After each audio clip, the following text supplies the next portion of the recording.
More troubles for Stellantis. They're in survival mode. They've now also got 1.5 million Rams recalled for some software glitch for safety-related issues. They've also been on the verge of closing plants. Their new Fiat 500e is put on hold because they're not selling, and they're begging for forgiveness from the European Union to progress with the development, enhancement, and push for prioritization of the full electric vehicle mandate by 2035, since they have all of their stokes in the fire. Plants are closing. We heard previously that the Wrangler as well as the Jeep Grand Cherokee, two of their legendary models, were on hold and production stopped for a period of time. The UAW is attacking the CEO of Stellantis, and the blame game is coming on strong as sales are in the tank for Stellantis from Dodge, Ram, Jeep, Chrysler products, and Stellantis just struggles to stay afloat. So we heard last week that Volkswagen is going in some serious distress, that they're on the verge of shutting down a pile of different manufacturing facilities, laying off workers, or as well possibly peeling back some of the wages in an attempt to retrieve another 10 or 11 billion dollars of losses because the brand is in serious distress. But Stellantis and the CEO are pointing to that very factor, that Stellantis has done everything in their part to try to avoid going down the same path and avoid some of those same pitfalls that Volkswagen's going through right now. The entire industry is in serious distress. And according to Carlos Tavares, the whole automotive industry is in survival mode. How did we get here? Back in 2019 was great. Dealers were making profits. Ram was one of the best-selling pickup trucks, and vehicles were affordably priced. Fast forward 2 or 3 years and we see all of a sudden the cost of living crisis, inflation has run away, and unfortunately now we have brands like Stellantis trying to promote their products are being upscale luxury vehicles and finally price themselves out of the market. Just take a look at some ludicrous prices that we're seeing by Jeep, Chrysler, Dodge products these days. In Laramie pickup truck diesel 1-ton single rear wheels like this, we're looking at $114,000 right there. And this is a Grand Cherokee, as you notice right there. Beautiful.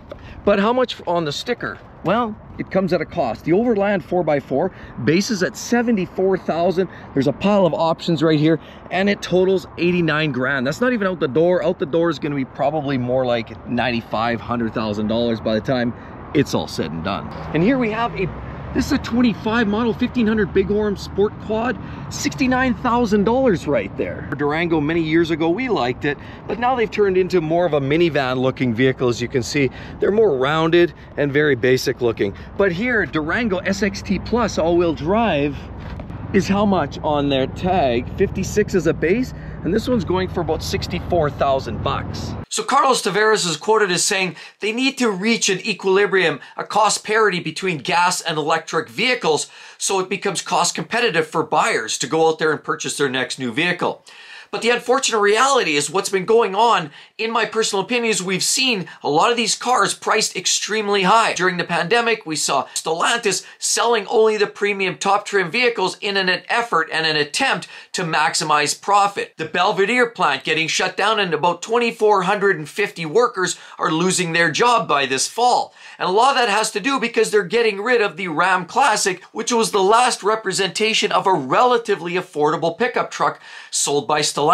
No longer, that's gone, and now we're moving into a new market where a lot of their upstream vehicles, twin turbo 6-cylinder engines and the V6 as base engines, are the only thing you can get your hands on right now, and each one is sold at an extraordinarily high price, pushing the would-be buyers outside of the market. The people that would normally buy these types of vehicles can no longer actually afford them. But to be honest, it feels like they're managing more stock prices than managing what the affordability crisis has to offer. A lot of people are struggling to buy cars these days. A lot of people are struggling to buy houses. Have you heard the housing crisis? Have you heard about the food crisis? There's people that literally can't afford to live, let alone drive an expensive pickup truck like this beautiful Ram right here.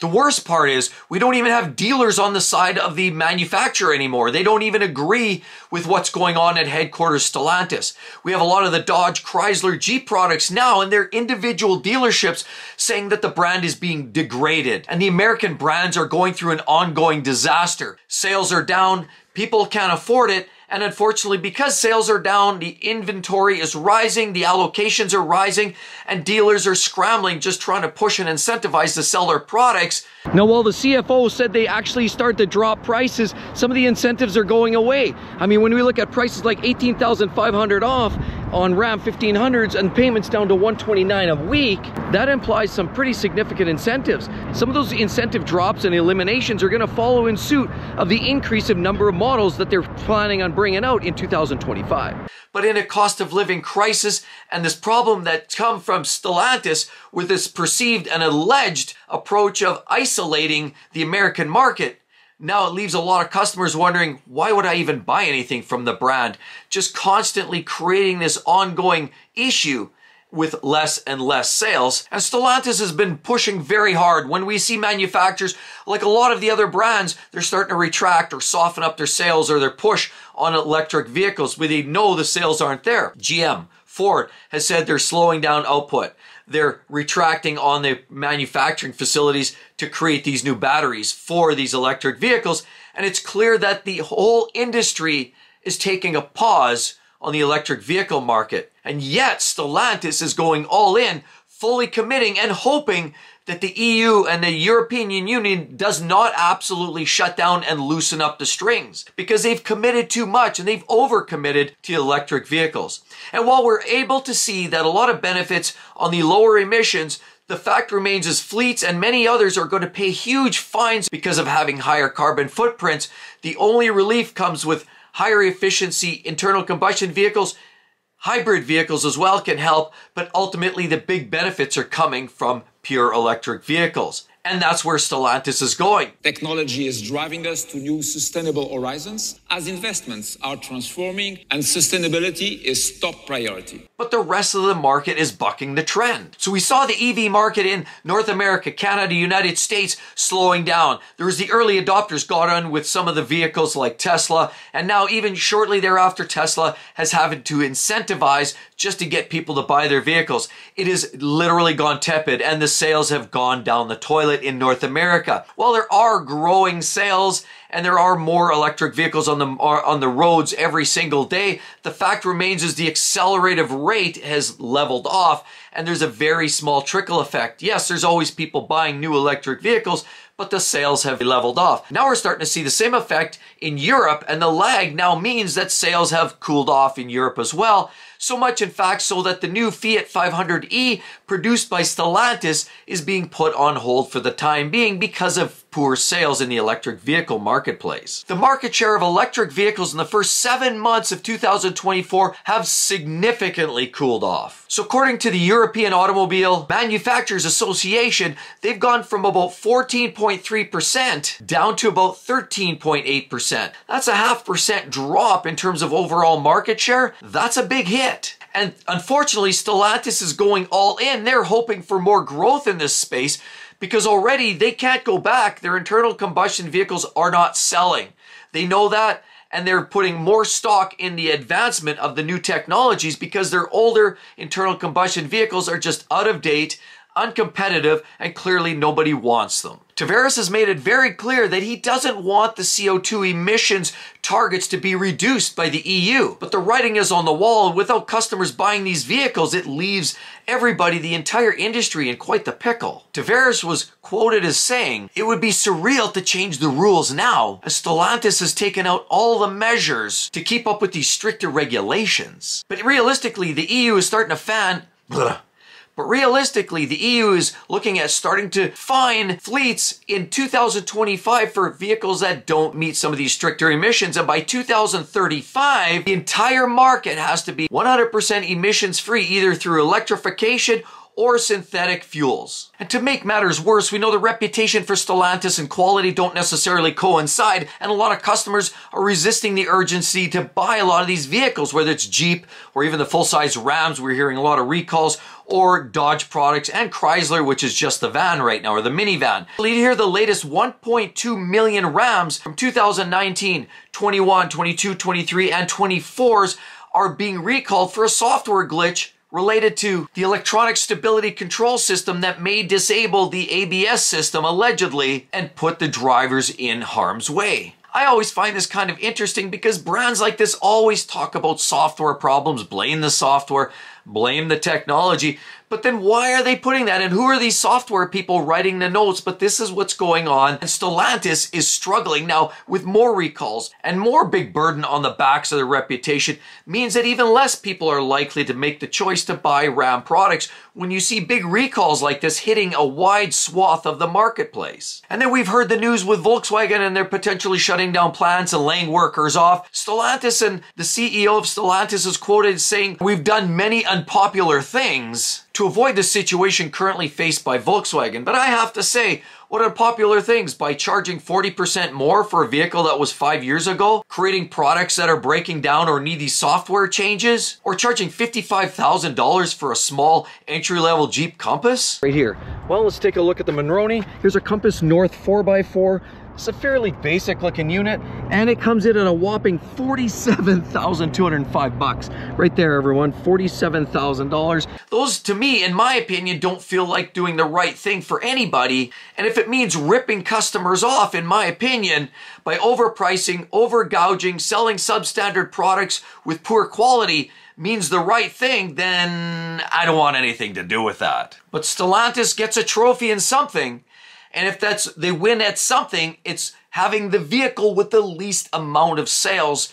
Yes, the new Dodge Hornet, which is essentially a rebranded Alfa Romeo Tonale, is their small little subcompact Euro Special, a little SUV that looks cute, fun, and fresh.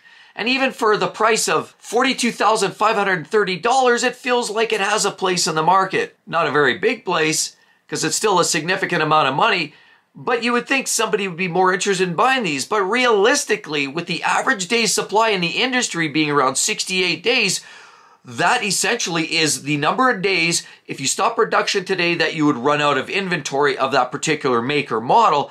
The sad reality, the Hornet is the worst selling vehicle in the entire industry and has a market day supply of about 428 days. They've only sold about 1,536 units in the past month and a half. The worst part is UAW workers, the actual people that build these vehicles with their sweat and tears, are unfortunately people getting very irate. They're allegedly being mistreated, they're being shortchanged, and as well, there's word allegedly that Stellantis had planned to move the Dodge Durango offshore and eliminate the American workers from getting their hands on that product. Now, Stellantis is looking at doing these things to save money, but at the end of the day, UAW and Stellantis had a deal, and the workers, as well as Fain, who's the leader of UAW, are all saying that Stellantis is not living up to their end of the deal. And word has it, some of these Durangos may be moving up to Windsor, Ontario, across the border to manufacture instead of on the US side of the border. On top of all of this, the workers at UAW